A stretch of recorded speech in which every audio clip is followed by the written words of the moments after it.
meditando na grandeza de Deus é o tema da nossa mensagem. Eu peço que você abra sua Bíblia no Salmo 145. Enquanto você abre a sua Bíblia no Salmo 145, eu vou lembrar a você o tema, ou os temas dessa manhã, digno de louvor ao Senhor. Ele é digno por causa de tudo aquilo que você já ouviu, e muitas outras coisas que você sabe, e muitas coisas que você às vezes nem percebe que ele está fazendo, ou mesmo que ele é, porque o nosso conhecimento de Deus está apenas começando, irmãos. O nosso conhecimento de Deus só existe porque ele se revelou a nós.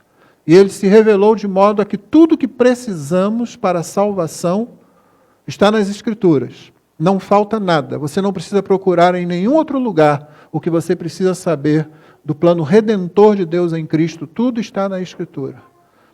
Mas também é tudo que Deus faz e que a gente não tem conhecimento que Ele está fazendo. Muitas coisas estão nas Escrituras, muitas coisas chegam ao nosso conhecimento ao longo da história e mesmo atualmente, e há outras coisas que nós não sabemos. Eu penso que uma boa parte do nosso tempo na eternidade será para investigar tudo que Deus fez ao longo da história, na vida de milhares e milhares, milhões de pessoas ao longo do tempo. Isso trará mais glória ao Senhor, mais louvor celestial a Ele.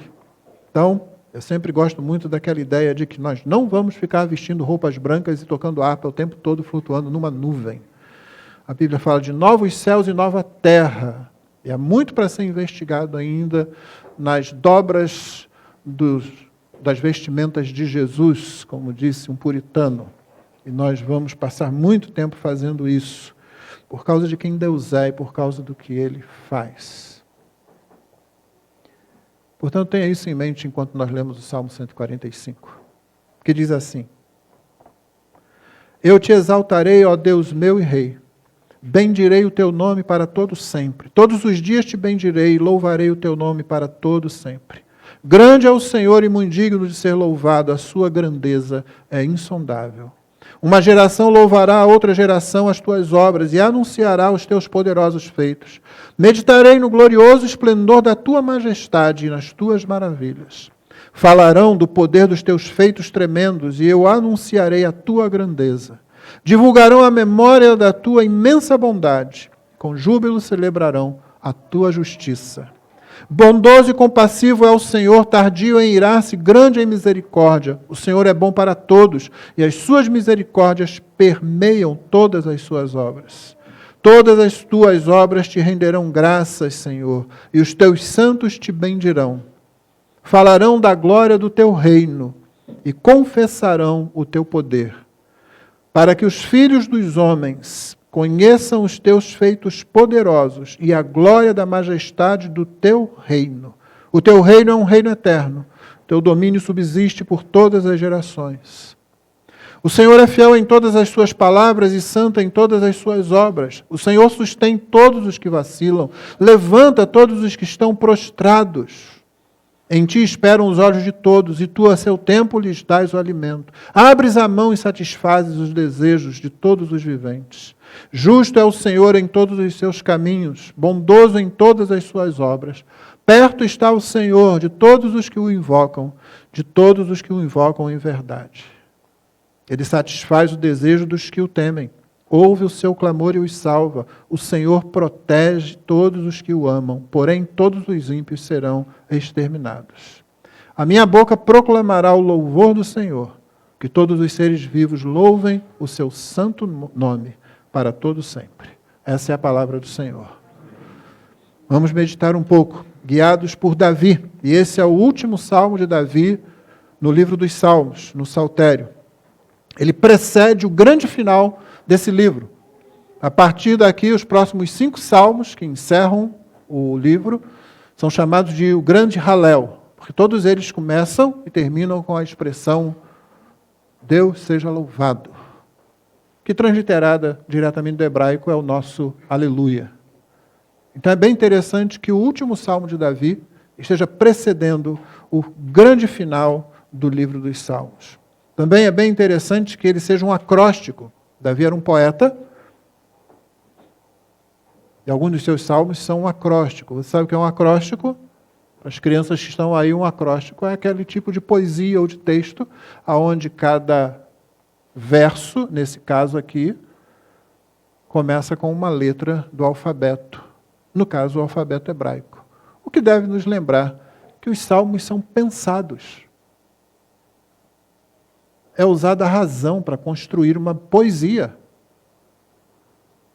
Um tradutor da Bíblia, Knox, fez uma tradução para o inglês em que todo salmo acróstico ele traduziu usando 22 letras do alfabeto inglês, né?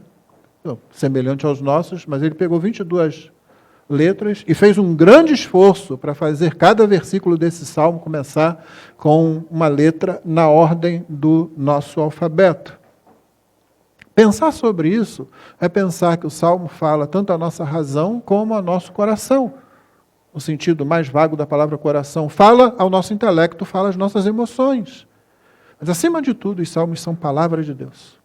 Texto inspirado pelo Espírito Santo. É isso que a gente tem diante de nós agora para falar das grandezas de Deus e para nos guiar na meditação dessa grandeza.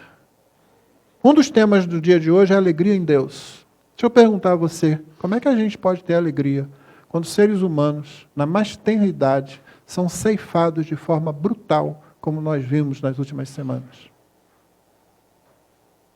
Você vai falar de alegria em Deus, em Jesus, para o pai, para a mãe que passou por isso? Como é que a gente pode ter alegria quando a gente vê a justiça no nosso país libertar condenados? E nós vimos isso acontecer, e eu me lembro de ter gritado, às vezes, sozinho, eu não fui o único, graças a Deus, quando o nosso judiciário soltou mais de 40 mil presos, que voltaram a matar, que voltaram a violentar. Eu fiquei pensando, se eu fosse o pai de uma dessas moças que passou por isso, de alguém que estava preso, condenado, mas a justiça brasileira achou, não, vamos botar na rua porque tem Covid. Uma pandemia que, como você, se você está vivo no planeta e está atento a alguma coisa, está vendo que está sendo cada vez mais questionada em todo o seu conceito, em tudo que foi feito para paralisá-la. Os estudos já estavam presentes, médicos estavam gritando no planeta todo, mas não interessava aos estados isso. O estado quer o controle. E qual a melhor maneira de você controlar do que colocar medo nas pessoas? Os médicos estão hoje aí com estudos sendo, toda semana está saindo um. E não é estudo de algum guru de fundo de quintal, não, irmãos. Porque mesmo naquela época eu já vi estudos sérios. Havia médicos sérios colocando a reputação em jogo, indo para mim dizendo, pelo amor de Deus, venham ver o que está acontecendo aqui, venham ver o que nós estamos fazendo. E o que aconteceu? Eles foram simplesmente cancelados. Como você pode ser alegre quando você vê uma justiça que sobrepuja a ciência e chama quem não segue os seus caminhos de um negacionista? Como é que você pode ser alegre quando valores, como os valores mais nobres da família, como criada por Deus, a família criacional? Lembre-se, se você é novo na igreja, aprende esse costume, nós não usamos o termo família tradicional aqui. Família não é um construto de alguma tradição, não é um construto social. A família é criacional, a família surge das mãos de Deus como plano do próprio Deus. Ela não é resultado do que seres humanos conseguiram fazer ao longo de uma suposta evolução. Como ser feliz, como ser alegre, quando você vê esses valores sendo combatidos e pessoas que os defendem sendo chamadas de pessoas odiosas, fazendo discurso de ódio.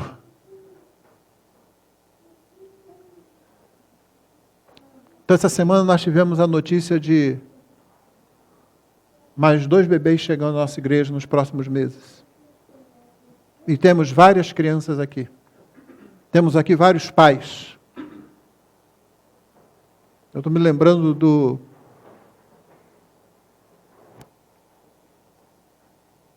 Rod Derrer, no seu livro A Opção Beneditina. Logo no começo do livro ele diz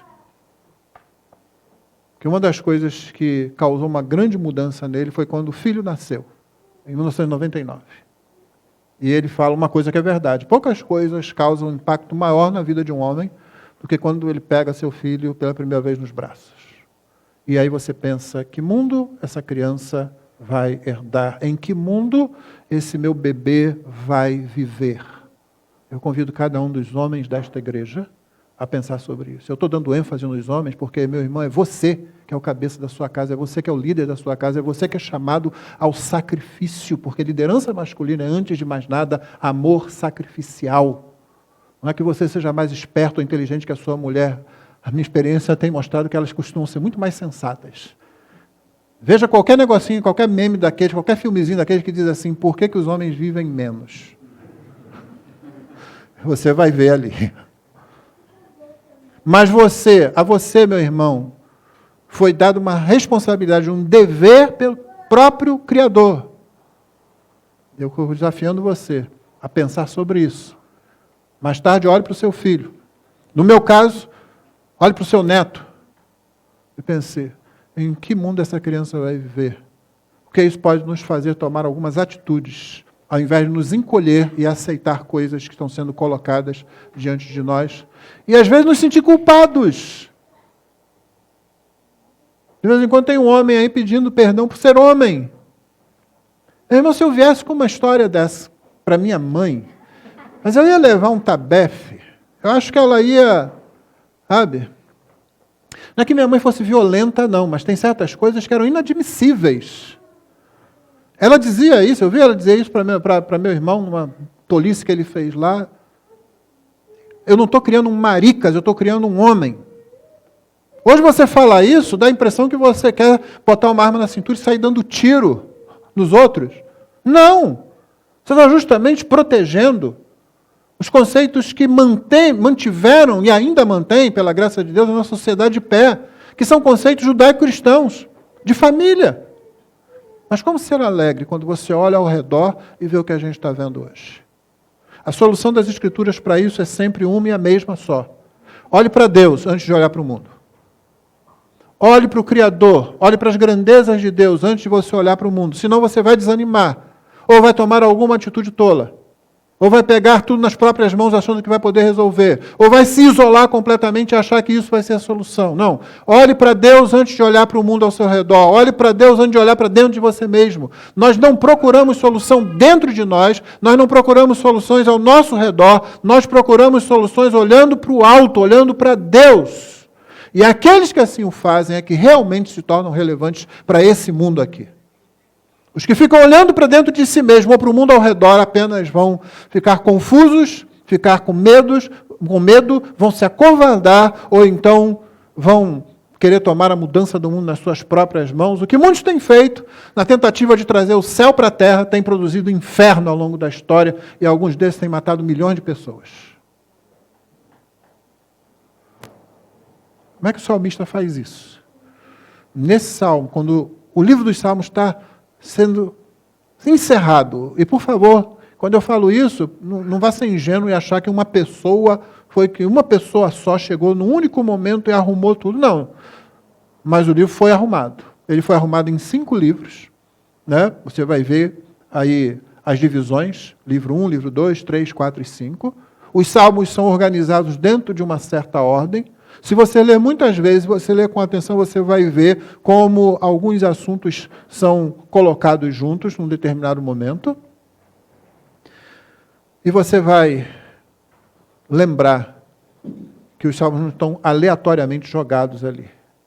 Então, é muito pertinente que antes do grande encerramento, o salmista olhe para Deus. Antes dele começar uma série de louvores que vão como se fosse o grande finale de um concerto, de uma ópera, de uma cantata. Antes de elevar aqueles louvores que vão nos próximos salmos, dizendo aleluia, a cada início e a cada final de salmo, o salmista olha para a grandeza de Deus e convida todo mundo a fazer isso. Mas como é que ele faz? A primeira coisa é que ele mesmo faz isso. E esse é o primeiro ponto. O louvor deve ser um modo de vida. O louvor deve ser um modo de vida, meu e seu. Veja aí, de novo, versos de 1 a 3. Eu te exaltarei, ó Deus meu e Rei, bendirei o teu nome para todo sempre. Todos os dias te bendirei, louvarei o teu nome para todo sempre. Você já disse isso, Davi? Sim. E quando se repete na linguagem semita, o que significa? ênfase. Grande é o Senhor e muito digno de ser louvado, a sua grandeza é insondável. O final, o último verso, dá a razão de por que ele escreveu o que escreveu nos dois anteriores. Eu vou te louvar para todo sempre, eu vou te engrandecer para todo sempre. Todos os dias eu vou te bendizer. Ele está dizendo isso, porque grande é o Senhor, ele é muito digno de ser louvado, a sua grandeza é insondável. Irmãos, o louvor deve ser um modo de vida. Isso quer dizer o quê? Quer dizer que você precisa meditar no que Deus fez ao longo da história, principalmente no que Deus fez em Cristo, que vai ficar claro já no próximo parágrafo. Você precisa investigar Deus, aquilo que você vai fazer no céu, que eu fiz menção, você precisa começar a fazer agora, e isso começa nas Escrituras. Não só nas Escrituras, você vai olhar para as Escrituras e aí você vai olhar para o que está ao seu redor, para você investigar Deus. Não no sentido de querer saber os segredos de Deus, porque isso não vai acontecer, não tente fazer isso, mas para ver as suas maravilhas, para se inteirar melhor da grandeza de Deus. Por exemplo, pense no dilúvio. O dilúvio foi um grande e maravilhoso ato de misericórdia. A gente tende a olhar para o dilúvio como se ele fosse apenas Deus na sua ira e na sua justiça, o que também foi. Mas a justiça de Deus, a bondade de Deus estão sempre juntos, a misericórdia dele. Ai, como que colada na ira dele. Deus não permitiu que o ser humano se tornasse o que estava se tornando. Quando você lê os capítulos antes, Gênesis 6, o que você vai ver é um aumento da maldade humana num grau, num nível em que nós estaríamos todos mortos em algumas gerações. Ou pelo menos a maioria escravizada. E se você acha que hoje ainda tem muita maldade, então não queira saber o que teria acontecido se Deus não pusesse um fim naquilo. E ao fazer isso, Deus foi misericordioso, porque manteve a sua promessa feita lá em Gênesis 3,15,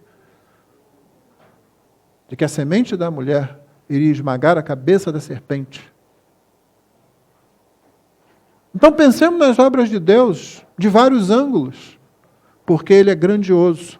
O louvor deve ser um modo de vida, irmãos. Não somente um momento de cantar uma música aqui ou em qualquer outro lugar, mas um modo de viver, de pensar nas maravilhas de Deus. É aquela expressãozinha latina, coram Deo, perante a face de Deus. É assim que muitos dos nossos pais na fé se percebiam.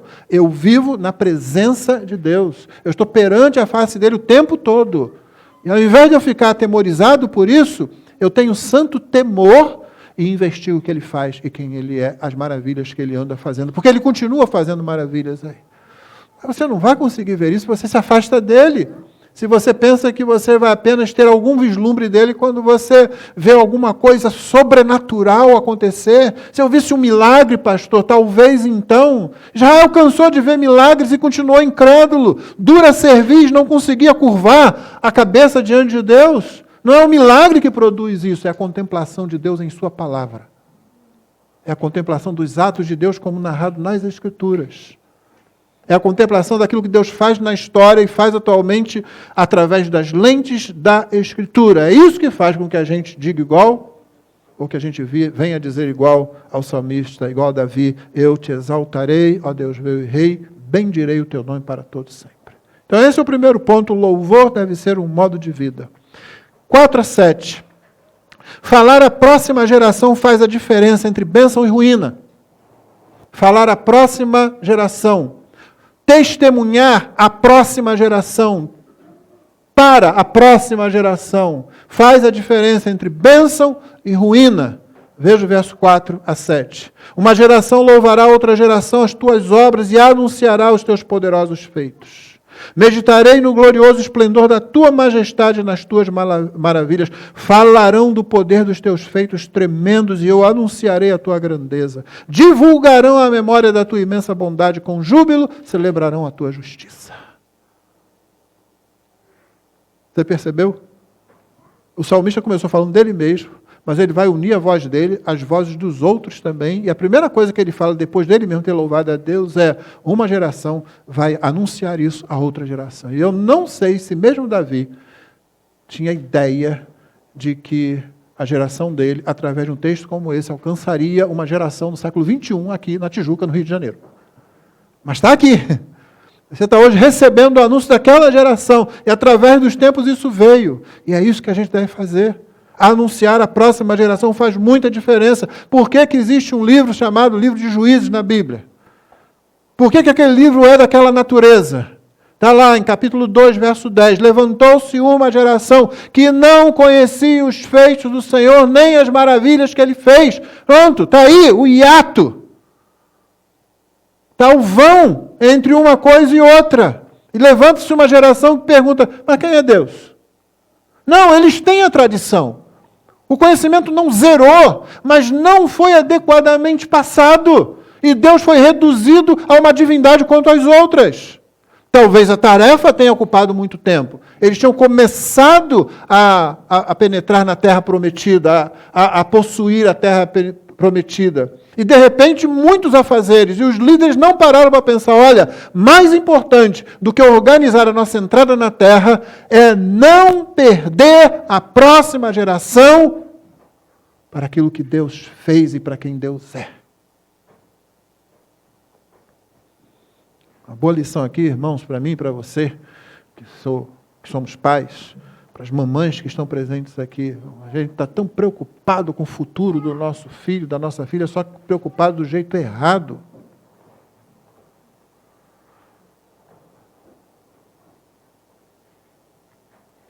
Preocupe-se em tornar Cristo bem real para a próxima geração.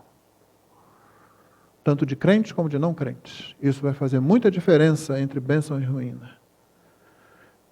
Acho que Davi não percebeu que os grandes feitos do Senhor que ele fala, os feitos tremendos do versículo 6, por exemplo, atingiram seu ápice quando Cristo veio ao mundo para salvar pecadores.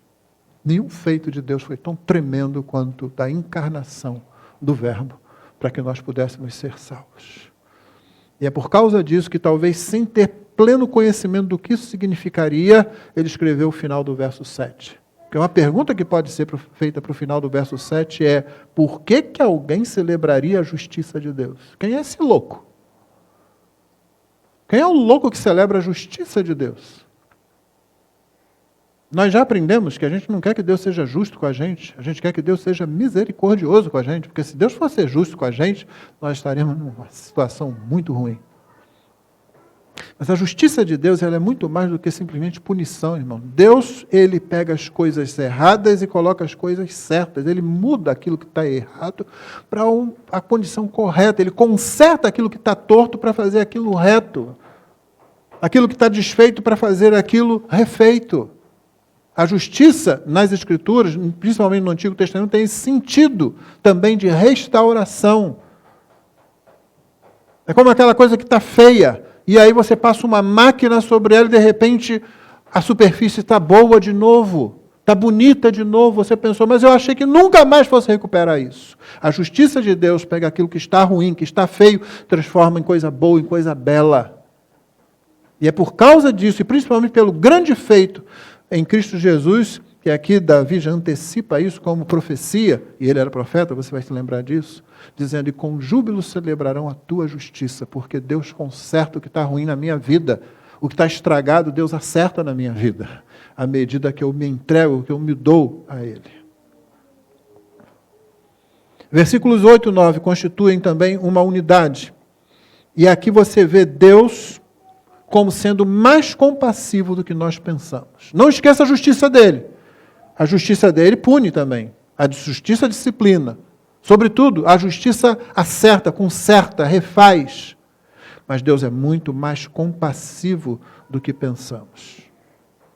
Versos 8 e 9. Bondoso e compassivo é o Senhor, tardio em irar-se, grande em misericórdia.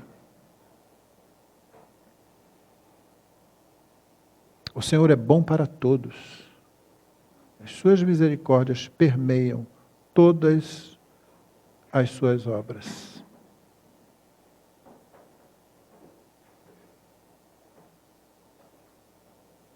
Esse texto é quase a repetição das mesmas palavras de Êxodo 34, 6. Você se lembra? Moisés diz assim: Senhor, eu não vou conseguir se o Senhor não me mostrar a tua glória. Mostra-me a tua glória, Senhor. Moisés não sabia direito o que ele estava pedindo. Se Deus simplesmente faz e atende, Moisés tinha acabado ali mesmo. Mas Deus mostrou a glória dele. Quando Deus revelou a sua glória a Moisés, o que foi proclamado pelo próprio Deus foi exatamente isso aqui: bondoso e compassivo é o Senhor, tardio em ira-se, grande misericórdia. Ele é glorioso. A sua glória pode nos pulverizar. Lembra? Ele tem que botar Moisés lá escondido, tapar com a mão, toda aquela linguagem antropomórfica, né? Aquela linguagem que, como se Deus tivesse mão, pé, essas coisas assim, tivesse costas, né? Você vai me ver, vai me olhar só pelas suas costas, que ninguém verá a minha face e verá. Toda essa linguagem para mostrar quanto a gente está longe dele, mas quanto ele é bondoso o suficiente para falar com a gente, de um modo que a gente possa compreender pelo menos um pouco. E aí, cobre Moisés, passa, e quando ele passa, o clamor é esse: bondoso e compassivo ao Senhor, tardio em ira-se, grande em misericórdia. Esse texto é um dos mais repetidos no Antigo Testamento. No Antigo Testamento ele aparece mais 7 vezes assim. Porque Deus é muito mais compassivo do que a gente pensa. E assim a sua justiça, que foi citada há pouco, novamente está junto com a sua misericórdia. Pense na cruz.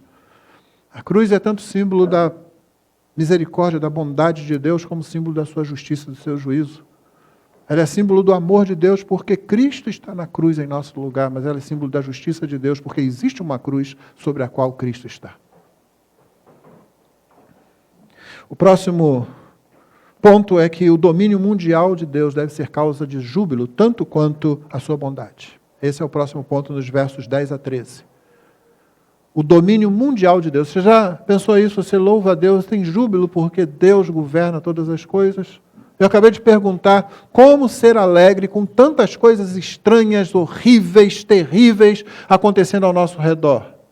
Até coisas que há algumas décadas atrás você não fazia ideia de que poderiam acontecer.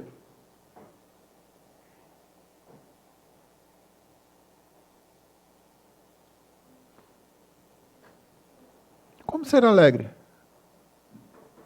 Uma das formas de você ter alegria, ainda que todas essas coisas ao seu redor estejam aparentemente desmoronando, é que se você tem júbilo quando você pensa, quando você medita sobre o domínio mundial de Deus. Então esse é o ponto: o domínio mundial de Deus deve ser causa de júbilo, tanto quanto a bondade dele. Nós louvamos a Deus pela sua bondade, pela sua misericórdia, pela sua justiça até, mas louve a Deus, tenha júbilo, fique alegre, porque Deus domina sobre todo o planeta, sobre todo o universo, sobre toda a realidade de todas as nações. Deus domina. Só nesse texto aqui que eu vou ler agora, de 10 a 13, primeira parte do verso 13, a palavra reino aparece 4 vezes. A ênfase aqui é mais no domínio de Deus do que na redenção de Deus. Já se falou da redenção de Deus, nos versos 4 a 7. Já se falou da bondade e do amor compassivo de Deus. Agora vamos falar do domínio de Deus. Essa é a ênfase aqui. Verso 10, todas as tuas obras te renderão graças, Senhor, e os teus santos te bendirão. Falarão da glória do teu reino e confessarão o teu poder, para que os filhos dos homens conheçam os teus feitos poderosos e a glória da majestade do teu reino. O teu reino é um reino eterno, o teu domínio subsiste por todas as gerações.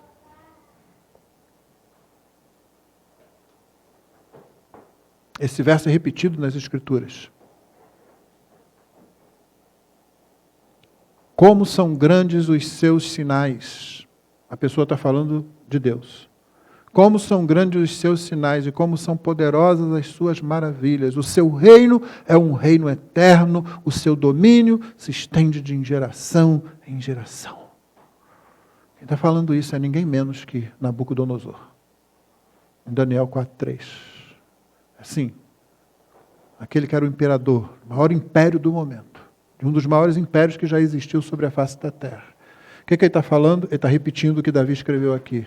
O reino dele é um reino eterno, seu domínio se estende de geração em geração. Você se lembra como ele aprendeu isso? Ele aprendeu isso da forma mais difícil. Né? Ele exaltou a si mesmo, achou que ele mesmo tinha chegado naquela posição e Deus disse, olha, eu vou tirar de você o reino, você vai ficar igual um animal durante 7 anos aí, para você aprender. E ele aprende, pelo menos ele aprende. Tem gente que nem assim aprende. O domínio de Deus deve ser causa de júbilo, irmãos, porque não importa o que estejam fazendo por aí. Essas pessoas, esses poderes, os grandes poderes, sejam os poderes expressos nos governos, nos estados, seja da mídia, sejam daqueles que hoje têm um poder muito grande, que são chamados de minorias, mas que têm uma voz muito alta e fazem muito barulho, e que não querem tolerância. Não, eles não querem tolerância. Eles querem concordância plena, aceitação plena. A palavra tolerância perdeu seu sentido. Você tolera uma coisa da qual você não gosta ou com a qual você não concorda. Não é suficiente isso, não. Você tem que aceitar. Você tem que dizer que aquilo é bom. E você tolera quando você diz, não, isso não é bom. Eu não vou matar você por causa disso. Eu não vou banir você por causa disso. Eu não vou bater em você por causa disso. Mas isso não é bom, isso vai trazer destruição para você e para a raça como um todo. Há várias coisas acontecendo assim. Esses movimentos não querem isso. Mas eles não estão no poder do universo. Eles não têm domínio. O Senhor tem domínio. O reino dele é eterno. O reino dele é de geração em geração. E ninguém pode impedir isso. E é preciso que a gente observe, que a gente renda graças. O versículo 10 diz, os teus santos te bendirão. Literalmente, talvez a tradução mais precisa aqui do verso 10 fosse, todas as tuas obras anunciarão ações de graças. Por quê? Porque somente o ser humano, como agente moral, é capaz de dar louvor a Deus. Os céus, a terra, as tempestades, os furacões, o mar na sua força, os rios, as grandes águas, tudo que você vê na criação, grande e pequeno, expressam a glória de Deus. Diz o salmista, os céus declaram a glória de Deus, mas é sem palavra, eles não têm consciência, eles não são seres sencientes, ou seja, com consciência de si mesmos, só o ser humano tem isso. Nós é que bendizemos o nome de Deus, de um jeito como nenhuma outra criatura pode fazer. Toda a criação, de um jeito ou de outro, mesmo agora no mundo decaído, expressa algo da glória de Deus. Mas só o ser humano, diz aqui o verso 10, os teus santos te bendirão, falarão da glória do teu reino, confessarão o teu poder. Só os homens e mulheres podem fazer isso. Só os seres humanos podem fazer isso. Então nós temos que jubilar, ter júbilo no domínio mundial de Deus. Não precisamos esperar passar pelo que passou Nabucodonosor para então a gente repetir essas palavras. Olhe o mundo ao seu redor, mas não pense que as pessoas que hoje estão impetrando sua vontade, estão impetrando seu domínio, elas realmente têm domínio sobre tudo. De vez em quando Deus resolve exercer o seu juízo, ele faz assim, pronto, a pessoa cai. De um momento para o outro acaba. Nós precisamos nos jubilar, ter verdadeira alegria no Senhor. O próximo parágrafo começa na metade do verso 13. E vai até o verso 20. O Senhor é fiel em todas as suas palavras e santo em todas as suas obras. Qual vai ser o ponto aqui nesse parágrafo? O provedor de todos em tempos bons e ruins é Deus. Deus é o provedor de todos, seja no tempo de emergência, seja na regularidade da vida. Assim acompanhe o versículo 14 em diante. O Senhor sustém todos os que vacilam, levanta todos os que estão prostrados. Uma versão inglesa da Bíblia diz, ele endireita as costas curvadas. Você já teve que carregar um peso durante algum tempo? Eu já tive. Fisicamente. Alguma coisa que você, por estar fazendo uma obra, por estar fazendo alguma coisa na sua casa, por causa de uma emergência, tem que botar um peso nas costas, e tudo que você quer é poder tirar o peso dali. Você quer se livrar daquilo. E você faz porque tem que ser feito. Mas que maravilha quando alguém vem e endireita as costas da gente por tirar o peso. Nós vivemos com peso sobre nós, irmãos. O crente vive com um jugo. A gente vive com 2 jugos. Um jugo é suave. É leve, é o do Senhor Jesus, é aquele que Ele põe sobre nós, Ele diz, olha, eu sou manso, humilde de coração, o meu jugo é suave, o meu fardo é leve, vocês vão encontrar descanso para a alma de vocês. Mas o outro jugo é o de sermos parte desse mundo. O crente é meio que esquizofrênico, Porque ele é tanto alguém do mundo vindouro, como é alguém deste mundo aqui, nós sentimos o peso, a carga. E é bom que isso aconteça, para que a gente transforme esse peso em oração. Os antigos usavam essa expressão, peso de oração. Eu não gosto de dar muita ênfase a ela, porque logo vem alguém e faz um ritual em torno desse negócio. Mas é bom quando você está com peso, quando você sente aquela responsabilidade por alguma coisa que não é somente você, não é somente a sua vida, não é somente os seus familiares, não são somente seus problemas pessoais ou de quem está perto de você, ou mesmo os problemas somente da sua igreja. Quando você amplia isso, quando você olha para mais longe, e você sente o peso. É por isso que a gente ora pelos cristãos perseguidos, todo domingo nessa igreja, basicamente. É por isso que a gente ora pela pregação do Evangelho em todos os lugares. É por isso que a gente ora por outros países, pelo nosso país, mesmo naquelas esferas que estão distantes de nós. Deve haver um peso de oração, até que Deus endireite as nossas costas. Mas o primeiro sentido desse versículo aqui é que Deus visita o aflito, aquele que está vacilando. Vacilando aqui não é o sujeito que está fazendo coisas erradas, não. No bom linguajar carioca, o vacilão. Aquele cara que só faz besteira, né? Tem vários por aí de vez em quando, né? Mas não é isso não, o que vacila aqui é porque está debaixo de um peso grande, porque a jornada está difícil, os pés começam a tropeçar, as pernas tremem. O Senhor sustém todos os que vacilam, levanta todos os que estão prostrados.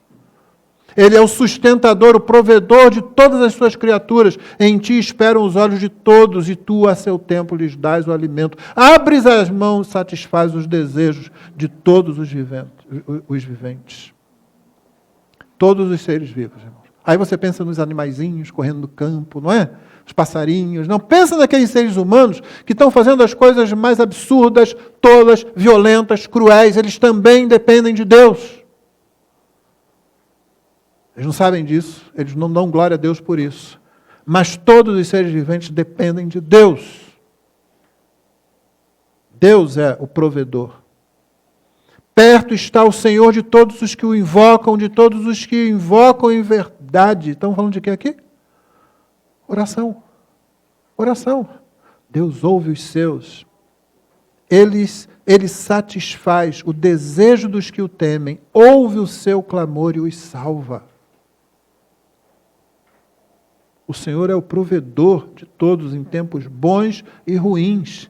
No tempo da emergência, quando o peso está fazendo você vacilar. Mas na regularidade da vida, Ele é o que provê o alimento para nós. Nós estamos tão acostumados aí no mercado, não é? Se eu e você vivêssemos ainda em situação de dependência agropecuária, se fôssemos como alguns parentes da minha esposa, né, que dependem de plantar, dependem de que a chuva caia no tempo certo, né? Eu já compartilhei, os mais antigos aqui na igreja sabem disso, né? Houve vezes que eu vi o nosso tio lá na roça correr para ir consertar uma planta que já estava dando o seu fruto. E para não perder aquilo, tem que ir de planta em planta, às vezes, dependendo de que cultura é que você está fazendo, que você está cultivando lá. E botar um galho, e firmar, porque só precisa ficar mais algumas semanas, talvez mais algum dia, só que veio um vento e derrubou tudo. E aí, você olha aquele produto indo embora. Quem tem alguma consciência de que Deus é Senhor do universo e vive mais perto dessa realidade, põe os joelhos no chão e pede a Deus a chuva no tempo certo, o sol na medida certa, para que as plantas cresçam, para que o fruto venha. Nós vamos no mercado, nós reclamamos de preço. A gente pensa que as coisas nascem ali no mercado, né? Eu sei que você sabe que não é isso, mas na consciência da gente, a gente não olha e diz assim, é o Senhor que provê isso que está aí. É o Senhor que provê o alimento, na regularidade da vida. E Deus protege os seus, versículo 20, porque Ele é o provedor de todos, em tempos bons e em tempos ruins. O Senhor protege todos os que o amam, porém todos os ímpios serão exterminados. O Senhor guarda aqueles que amam. O Senhor protege, sim. E na nova aliança protege ainda mais, irmão, porque Ele protege seu coração. Por que alguns irmãos nossos continuam resistindo quando lhes dizem assim, deixe essa sua fé, abandone a Cristo? E eles continuam persistindo com sofrimento. Às vezes sofrimento da morte, da prisão, às vezes sofrimento da marginalização, de não conseguir uma escola melhor ou um emprego melhor. E continua naquilo ali. talvez ouvindo a voz de algum parente dizendo assim, amaldiçoa a Deus e morre. Mas talvez respondendo como Jó ainda, não é? Você está falando loucura. Receberíamos o bem de Deus? Não receberíamos também o resto? O Senhor deu, o Senhor tirou. Bendito seja o nome do Senhor. Quando você faz isso, irmão, é como se o diabo estivesse levando tapa na cara. Eu ainda estava ouvindo alguém pregar isso há muitos anos, já tem algumas décadas, né? Alguém disse que nesse momento Deus pegou o diabo pelo colarinho, rodou, você viu? Viu? Ele é inferior a você, ele não tem o poder que você tem, mas ele não me negou, mesmo com tudo isso que você fez ele passar. Aí Deus girou e jogou o diabo. Tchum, longe. Eu gosto dessa parte, botar ela lá no livro de Jó, mas isso seria pecado, então vamos deixar só assim mesmo. Finalmente, uma doxologia final. Doxologia é aquelas expressões de louvor que dão glória a Deus, né? Para terminar esse salmo e já preparar você para o restante aí do final do livro. A minha boca proclamará o louvor do Senhor, que todos os seres vivos louvem o seu santo nome para todo sempre. O desejo do salmista, que deve ser o nosso, é de que todos os que nós conhecemos louvem o nome do Senhor e façam isso para todo sempre. O jeito disso acontecer, você sabe, é através da cruz de Cristo. Na cruz de Cristo, Deus fez o maior evento, foi a maior grandeza da história. Cristo na cruz. A maior vergonha, o maior escândalo, mas também o ato mais intenso do amor divino. Cristo na cruz dizendo, está consumado. E por isso, pecadores como nós podem render louvor ao Senhor para todo sempre. Portanto, irmão, olha ao seu redor, mas não sem olhar primeiro para Deus. Mergulhe nas Escrituras. Aí você não fica com a cara metida nela, não. Você olha ao seu redor. Agora eu tenho outras lentes para ver o que está acontecendo. Agora dá para seguir. Agora dá para entender um pouquinho porque que antes de mim, ao longo do tempo, e mesmo hoje, muitos irmãos e irmãs continuaram na caminhada, mesmo com toda a dificuldade, mesmo com oposição, mesmo com a ameaça da morte, mesmo com a morte efetivamente. Porque primeiro eles tiveram a visão da glória do Senhor. Dos grandes feitos do Senhor, da majestade do Senhor, da grandeza do Senhor. Nós temos que recuperar a bênção que é parar para meditar nessas coisas, parar para pensar sobre isso, parar para deixar o nosso coração ficar saturado de Deus, de quem Ele é, do que Ele faz, em toda a sua grandeza. Que Deus nos abençoe nisso. Vamos ficar de pé, irmãos, para a gente orar, cantar. E depois, diferentemente do que tem acontecido, nós vamos sentar, aguardar o encerramento da transmissão. Deus abençoe você que está nos acompanhando até agora. Reiteramos o convite para, estando no Rio de Janeiro, ou se você mora por aqui, venha nos fazer uma visita aqui na Tijuca, Rua Marechal Thaumaturgo de Azevedo, 115. Será um prazer receber você. A nossa escola dominical começa às 9h30, depois dela nós temos o culto matutino. Então, a transmissão será encerrada e nós teremos o momento missionário. É aquele momento curto, como não conhece, 5 minutos, mas nós queremos compartilhar pedidos de oração que não devem ser transmitidos. Então, por isso, estamos encerrando logo após o hino. Então quando cantarmos, você se senta e aguarda o encerramento da transmissão. O culto prossegue. Tá? O culto só vai terminar depois do momento missionário. Vamos orar. Senhor, muito obrigado, porque as tuas grandezas nos sufocam. Sim, Senhor. E que elas nos sufoquem ainda mais, que elas nos deixem sem ar, por assim dizer. Que nossa boca caia, Senhor. Que nossos olhos fiquem arregalados à medida que olhamos para a Tua palavra, Senhor, e vemos a grandeza, a majestade, o brilho, a soberania, a beleza que há em Ti. Principalmente aquela que foi revelada em Cristo Jesus, Rei dos Reis e Senhor dos Senhores. E aí, Senhor, ajuda-nos a olhar ao nosso redor e até para dentro de nós mesmos, com as lentes da grandeza do Senhor. Ajuda-nos a meditar na Tua palavra, ajuda-nos a ensinar nossos filhos e filhas a pararem e dedicarem tempo para meditar em quem o Senhor é, naquilo que o Senhor faz. Abençoa tantos quantos estão aqui essa manhã, aqueles que também ouviram a pregação pela transmissão.